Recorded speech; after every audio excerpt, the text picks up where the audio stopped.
Dari lantai 2 Gedung Serambi Indonesia, Tanjung Permai di Batas Kota. Assalamualaikum Syedon dimanapun Anda berada. Dan selamat malam buat Syedon semuanya yang telah mendengarkan 90,2 Serambi FM. Dan juga bagi Syedon semuanya yang sedang menyaksikan live streaming via serambifm.com ataupun juga yang menyaksikan di live Facebook dan media grup lainnya tentunya. Dan Syedon semuanya seperti biasa di malam hari yang berbahagia ini, tepatnya untuk edisi 26 Agustus 2021, yakni pada formasi 21 ya sudah semuanya sampai dengan 22 waktu Indonesia Barat. Kita tentunya masih dalam program Serambi Tausiah Serambi FM yang tentunya yang akan bekerja sama dengan penyuluh Kementerian Agama Kota Banda Aceh. Dan seperti biasa kita hadirkan Ustadz di tengah-tengah kita yang akan membahas tema kali ini, yakni temanya bangkit dan memimpin. Jadi saudara semuanya bisa bergabung dan berinteraksi dengan kita dengan cara menghubungi di line telepon dan juga WA dan grup lainnya di 0811 68 90 20. Dan tausiah juga Anda bisa dengarkan dan juga saksikan di live streaming serambifm.com dan live Facebook Radio Serambi FM, juga Facebook Serambi Group lainnya. Dan saudara semua yang berbahagia dan yang semoga dilindungi dan diberkahi oleh Allah Subhanahu wa taala. Kali ini sudah hadir di tengah kita saudara semuanya seorang ustadz yang mungkin namanya adalah Ustadz Azanul Fazri SHI yang akan membawakan tema bangkit dan memimpin. Untuk itu saudara semuanya, untuk mengawali perjumpaan ataupun tausiah kali ini, Ali ingin tanya nih saudara semuanya, gimana nih kabarnya Ustadz pada malam hari ini? Alhamdulillah sehat walafiat. Alhamdulillah sehat Ustadz ya. Alhamdulillah. Terlihat sangat semangat sekali untuk mensiarkan dakwah Islam pada malam hari ini. Tentunya tetap semangat dan Ustadz ya.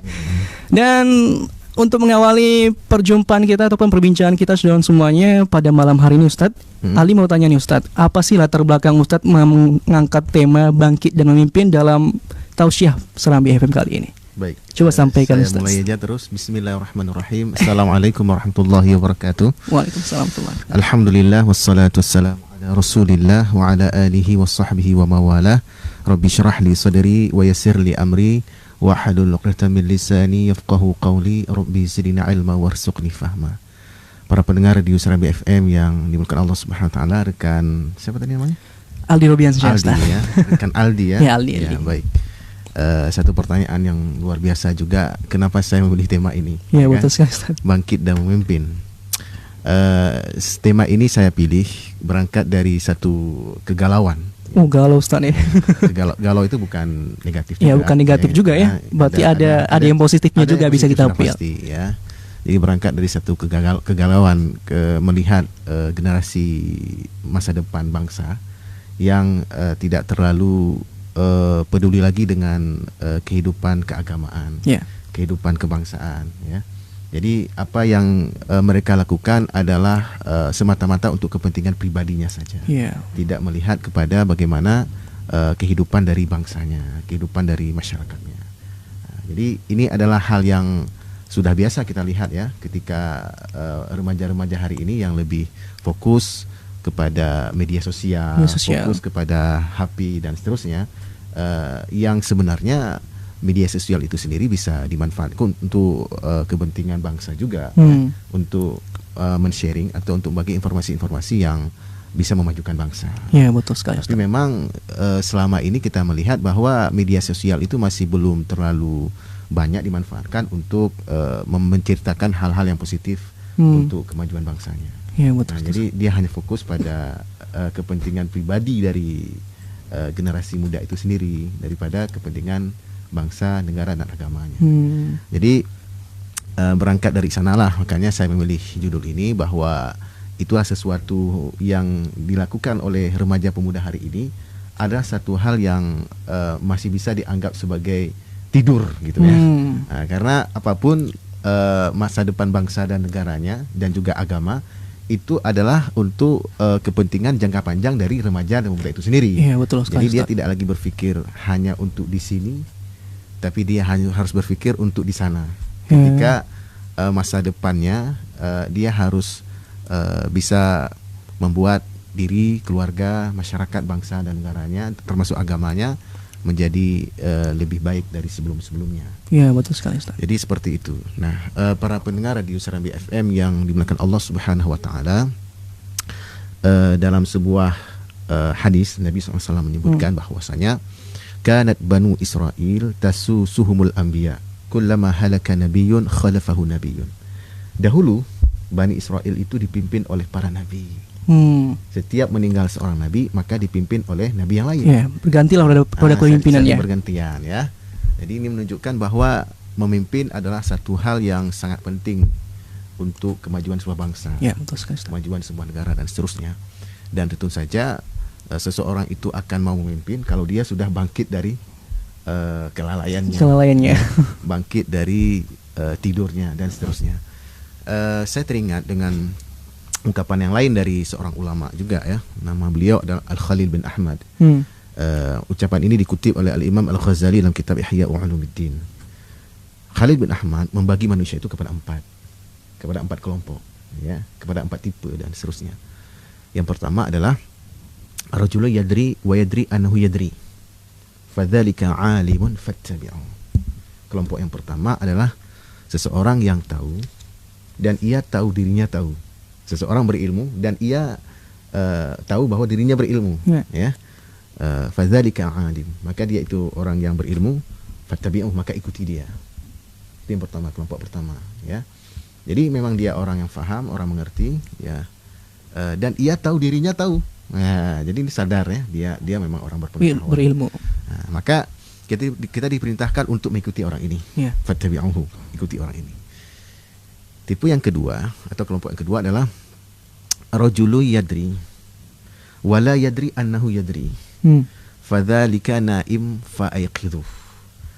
Jenis yang kedua adalah orang yang tahu tapi ia tidak tahu dirinya tahu. Dia tahu, orang faham, mengerti, orang pintar, tapi dia tidak sadar dirinya orang pintar. Rendah hati gitu Ustaz ya. Bukan juga ya. Bukan juga orang rendah hati tahu dirinya pintar, tapi dia tidak menampakkan kepintarannya. Jadi ini dia tidak tahu, menyombongkan kepintarannya. Tapi ini memang dia tidak sadar dirinya orang pintar. Kan? Maka itu disebut sebagai naim, orang yang masih tidur. Orang apa Ustaz? Orang yang masih tidur. Orang yang masih tidur ya. Masih lalai ya. Masih lalai dengan kapasitas yang ia miliki gitu. Betul sekali. Fa'aiqidhuhu, maka bangunkan dia. Oke. Yang ketiga adalah rajulun la yadri wa yadri annahu la yadri fadzalika mustarsyidun fa'arsyiduh. Yang ketiga adalah orang yang tidak tahu dan ia tahu dirinya tidak tahu. Oh ya, gitu kan? Ini malah sebaliknya Ustaz ya. Dia orang tidak tahu dan ia tahu dirinya tidak tahu. Maka itu orang yang butuh bimbingan. Maka bimbinglah dia, ya kan? Orang yang harus ilmu, ya kan? Maka ajari dia. Yang terakhir adalah rajulun la yadri wa la yadri annahu la yadri fadzalika jahil farfudhu. Yang keempat adalah orang yang tidak tahu dan ia tidak tahu dirinya tidak tahu. Ya. Maka itu adalah orang yang jahil, orang yang bebal, ya kan? Orang yang bahasa Rocky Gerungnya orang yang dungu. Farfudhu, maka hindari dia. Nah, jadi tidak akan bisa maju kalau kita berteman dengan teman orang-orang yang seperti itu. Ya. Jadi melihat dari tipe yang kedua nih, tertarik Ustaz nih menanyakannya. Bagaimana sih cara kita untuk membangunkan orang yang seperti yang kita lihat, dia berkapasitas tapi dia tidak sadar bahwa dia mempunyai kapasitas. Itu bagaimana cara kita membangunkan dia karena kita ketahui kan Ustaz, karena orang yang pintar itu ya tentunya penting harus kita bangunkan untuk kemajuan bangsa tentunya. Betul sekali. Nah, itulah makanya ada juga satu kisah nih untuk menjawab pertanyaan itu. Ada satu kisah juga yang dikutip oleh seorang ulama ya. Beliau penulis kitab Durratun Nasihin ya. Ini kita boleh sekaligus membaca dari kitabnya halaman 260. Jadi di sini disebutkan bahwasanya ada seseorang bertanya kepada ulama di zaman itu. Ulamanya adalah Abul Qasim Al-Hakim. Kan? Apa pertanyaannya? Pertanyaannya adalah ma balu ulama zamanina la yatta'idhu an-nasu bimawa'idhihim kama kana yatta'idhu salaf. Kenapa ulama-ulama di zaman kita masyarakat tidak mengambil nasihat mereka berbeda dengan ulama-ulama di zaman dahulu? Masyarakat mendengar nasihat-nasihat mereka, nasihat ulama-ulama itu. Faqala, maka jawaban ulama yang ditanya tadi namanya adalah Al-Qasim Al-Hakim. ulama salaf kanu aiqadha wa kana an-nasu niyama fayunabbihul aiqadhu niyama. Ulama-ulama dahulu yang hidup di zaman dahulu, ya, mereka itu terjaga dan masyarakatnya tidur. Ya, maka ulama yang terjaga ini membangunkan masyarakat yang tidur. Masyarakat yang lalai dibangunkan oleh ulama yang sadar ini. Oke. Wa ulama uzzamanina niyamun wan nasu mauta. Fa kaifa yuhyi niyamul mauta. Sementara ulama di zaman kita, di zaman Abul Qasim Al-Hakim tadi, mereka itu tertidur. Masyarakatnya mati. Bagaimanakah orang yang tertidur membangunkan yang mati? Karena tidur itu sendiri bagian dari mati. Ya kan? Artinya tidak ada aktivitas, ya kan, dan seterusnya. Nah, jadi di sini menjelaskan kepada kita bahwa orang-orang yang disebut tertidur adalah orang-orang yang lalai, ya, dari tujuan hidupnya, lalai dari mengerjakan hal-hal positif untuk dirinya, untuk keluarganya, masyarakatnya, bangsa dan negaranya, termasuk agamanya. Itulah orang-orang yang dianggap tertidur. Yeah. Nah, dia tidak tahu kondisi bangsanya hari ini seperti apa, kondisi negaranya seperti apa hari ini. Ya, tidak, dan dia malah tidak mau tahu. Nah, orang-orang seperti ini harusnya dibangunkan. Atau kalau seperti yang ditanyakan tadi, ya, dia sebenarnya orang pintar, ya, tapi dia tidak sadar dia orang pintar. Nah, kepintaran itu bisa di bidang apa saja, ya, bisa di bidang ekonomi, di bidang politik, di bidang sosial budaya, termasuk di bidang agama itu sendiri. Ya. Nah, kalau dalam contoh ini disebut dengan dalam bidang agama, ya. Nah, harusnya ulama itu terjaga. Ulama itu senantiasa dalam posisi siap dalam semua keadaan untuk kepentingan bangsa dan negaranya. Ya. Tapi ternyata ulama itu sibuk dengan urusannya diri sendiri. Nah, dia sibuk memikirkan dirinya, tidak lagi memikirkan bangsanya, tidak memikirkan lagi negaranya. Maka dia dianggap tertidur. Maka caranya adalah menyadarkan dia, ya, bahwa kehadiran kita di dunia ini adalah untuk mewujudkan misi menyelamatkan umat manusia. Kalau dalam bahasa Rib'i bin Amir itu sangat populer, ya. Penyelamatan yang dimaksud itu adalah dari penyembahan kepada sesama manusia kepada menyembah Allah Subhanahu wa taala saja. Nah, jadi kalau sebelum Islam, manusia-manusia itu menyembah kadang kepada pemimpin-pemimpinnya, ya. Jadi perintah pemimpinnya itu sama seperti perintah Allah Subhanahu wa taala. Ya. Nah, ketika dalam Islam, maka pemimpin itu ditaati kalau perintahnya sesuai dengan perintah Allah Subhanahu wa taala, tidak melanggar perintah Allah Subhanahu wa taala. La ta'ata li makhluqin fi ma'siyatil khaliq. Tidak boleh taat kepada makhluk ketika bermaksiat kepada Allah. Nah, jadi seperti itu. Jadi ulama-ulama, ya, dalam bidang agama, ya, yang tidak mengerti kondisi bangsa, kondisi negaranya, maka dia dianggap masih tertidur.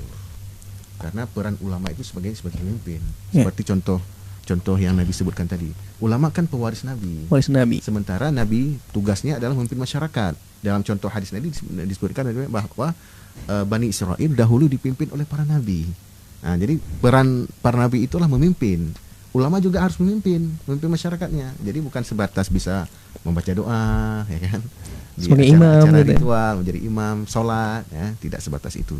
Tapi juga memimpin masyarakat sebagai imam bangsa, imam negara, dan seterusnya. Seperti itu. Ya, baik Ustaz.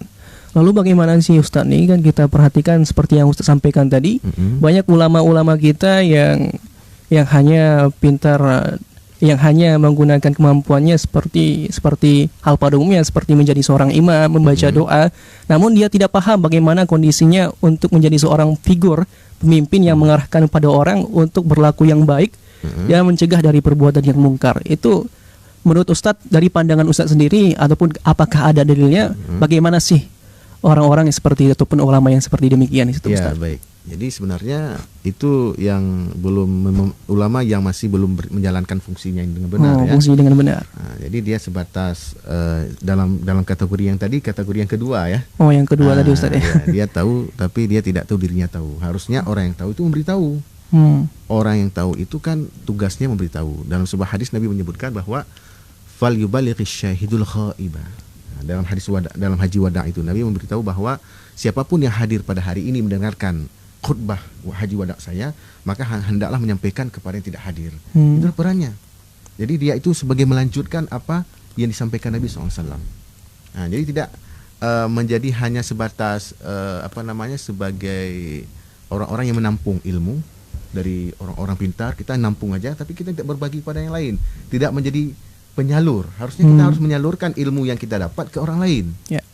Ya kan? Kebaikan kita dapat harus kita salurkan ke orang lain juga, agar kebaikan ini bisa membawa kebaikan bagi yang lain juga. Seperti itu.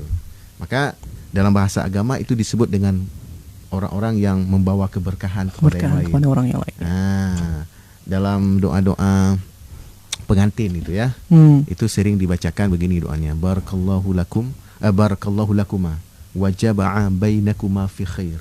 Ya, semoga Allah memberkahi kalian berdua wahai pengantin, ya, suami dan istri, dan mengumpulkan kalian berdua dalam kebaikan. Nah, sebenarnya berkah itu sendiri itu artinya kebaikan, ya kan? Berkah itu maksudnya ziyadatul khair, ya, bertambahnya kebaikan. Jadi ketika kita mendoakan pengantin untuk mendapatkan berkah, itu artinya kita meminta kepada Allah agar kebaikan bertambah-tambah buat orang yang sedang melangsungkan pernikahan itu. Jadi bukan 1-2 kebaikan, tapi bertambah-tambah kebaikan. Nah, jadi itulah dalam Islam itu kita tidak boleh hanya sekedar memikirkan diri saja, ya, tapi harus memikirkan orang lain juga. Seperti itu. Makanya ada satu ucapan dari Al-Imam Syafi'i yang sangat terkenal sekali ketika beliau menyebutkan law ma anzalallahu ala khalqihi hadhihi surah lakafathum. Ya. Jadi Imam Syafi'i menyampaikan bahwa seandainya Allah tidak menurunkan surat ini, maksudnya surah Al-Asr, wal 'asri innal insana lafi khusr illa alladziina aamanu wa 'amilus shalihat wa tawassaw bil haqq wa tawassaw bis sabr. Nah, surat itu kan menceritakan bahwa keberuntungan seseorang itu dilihat dari keimanannya, amal solehnya, dari dakwah, ini ajakan orang kepada kebaikan, kan dakwah itu. Kemudian dari kesabarannya, bertahan dari segala omongan-omongan ketika dia berdakwah. Sabar dari setiap ujian-ujian orang kepada dirinya ketika dia berdakwah. Nah, apa kata Imam Syafi'i ketika menyebutkan ayat Al-Quran ini surah Al-Asr, "Law ma anzalallahu ala khalqihi illa hadhihi surah lakafathum." Seandainya Allah tidak menurunkan surat-surat yang lain, hanya surah Al-Asr ini saja, maka sudah cukup bagi manusia. Ya. Nah, kan surat dalam Al-Quran itu kan seluruhnya 114 surat. Dari surah Al-Fatihah sampai surat An-Nas. Nah, seandainya Allah nggak turunkan 113 itu, hanya satu aja surat diturunkan, An-Nasr, itu sudah cukup bagi manusia. Menunjukkan bahwa isi kandungan dari surah Al-Asr itu sudah merangkum semuanya. Sudah merangkum semuanya, seperti itu. Ya, Ustaz. Jadi menarik nih Ustaz ya, melihat bagaimana pembahasan kita menyangkut pemimpin nih, ya, bangkit dan memimpin. Bangkit dan memimpin. Lalu bagaimana? Lalu nih kita perhatikan Ustaz di realita kehidupan kita saat ini, kita banyak melihat bagaimana pemimpin-pemimpin yang kita perhatikan di sosial media ataupun di surat kabar, banyak pemimpin-pemimpin yang seperti ya, yang tidak amanah terhadap apa yang ia pimpin, ataupun bahkan melakukan tindakan-tindakan seperti korupsi, memakan uang rakyat, ataupun hanya untuk kepentingan pribadi. Lalu bagaimana tanggapan Ustadz mengenai pemimpin-pemimpin seperti itu? Apakah layak untuk kita ikuti? Bagaimana tanggapan Ustadz? Ya, jadi begini, sebenarnya pemimpin dia harus mengawali dari dirinya. Makanya saya teringat dengan apa yang digagas oleh Ki Hajar Dewan Taradu, kan?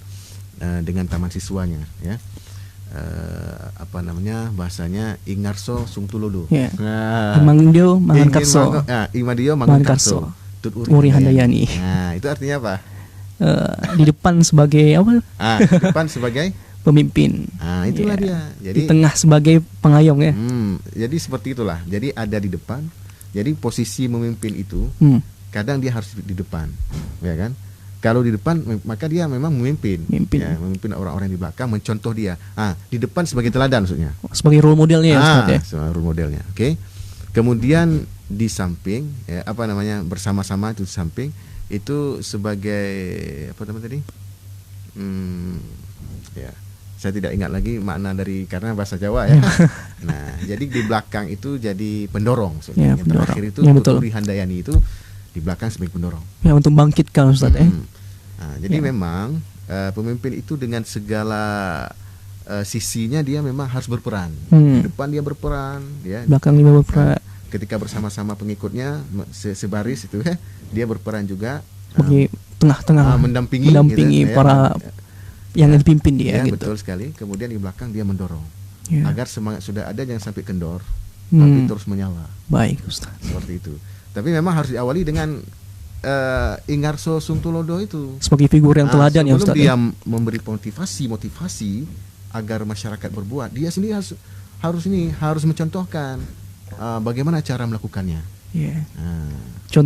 Contohnya hal terkecil lah Ustaz ya, contoh masuk yang tadi. Yeah. Dengan contoh misalnya pemimpin tidak amanah. Pemimpin tidak amanah itu sebenarnya tidak perlu diikuti. Ya kan, tidak amanah dia. Nah, jadi tinggal lagi bahwa kita tidak mengikutinya kalau dia memerintahkan kepada yang buruk. Kalau dia memang belum memerintahkan kepada kemaksiatan, kejahatannya hanya kejahatan untuk dirinya sendiri. Misalnya dia hanya sekedar dia hanya melakukan dosa untuk pribadinya saja, maka itu tidak dilarang kita untuk mengikutinya. Ya. Maksud dari tidak dilarang itu adalah supaya dia tidak melakukan perbuatan aniaya ke kita, melakukan perbuatan zalim ke kita.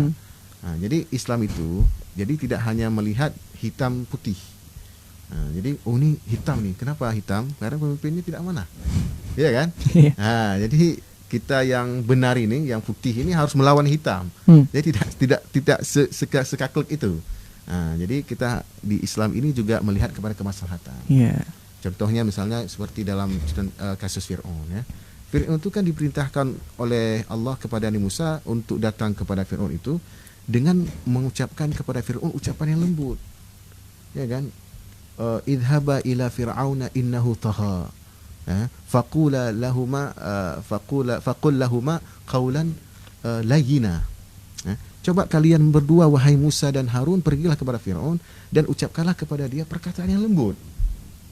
Nah, jadi seperti itu. Bagaimana zalimnya Fir'aun itu luar biasa. Nah, tapi kita masih diperintahkan untuk mengucapkan kata-kata lembut kepada dia. Nah, dengan maksud apa? Dengan maksud supaya Nabi Musa juga tidak gara-gara dia berkata kasar lalu akhirnya timbul amarah Ustaz ya. Fir'aunnya marah, Nabi Musanya kemudian dibunuh, pengikutnya juga terancam untuk dibunuh juga. Nah, dalam Islam seperti itu. Termasuk ketika dalam peristiwa Ashabul Kahfi. Ketika mereka sudah tidur 309 tahun, ya kan, dalam gua tersebut.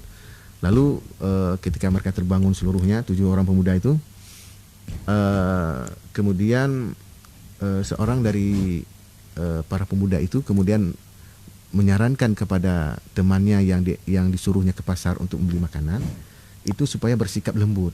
Nah, justru di sebagian Al-Quran cetakan lama, cetakan yang dulu saya gunakan untuk baca Quran sewaktu-waktu masih kecil, itu kata-kata berlaku lembut itu dicetak tebal, dicetak besar. Kalau seperti ini kan biasa itu.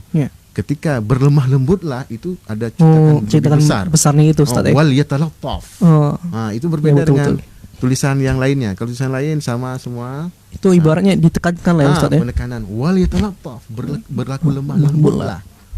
Nah, itu akhirnya kan mereka tidak meskipun ujung-ujungnya ketahuan, itu karena uang yang mereka bayarkan makanan itu yang jadi ini pertanyaan Ustaz ya.